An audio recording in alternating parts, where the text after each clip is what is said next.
ऐसे बताओ ना मेरी यार मैं मतलब क्या सब कितने का लगेगा 30 25 22 बता दिया 22 आपको तो 30 बता बताओ। मजाक कर रही थी। अरे नहीं, मैं आपसे पूछ रहा हूँ। है ना नहीं पहले पूछ रहा ना मैं आप बताओ।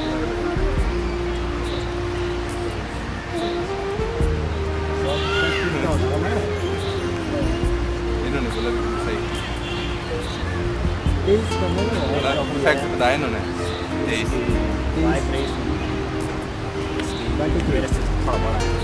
दोनों में दो दो साल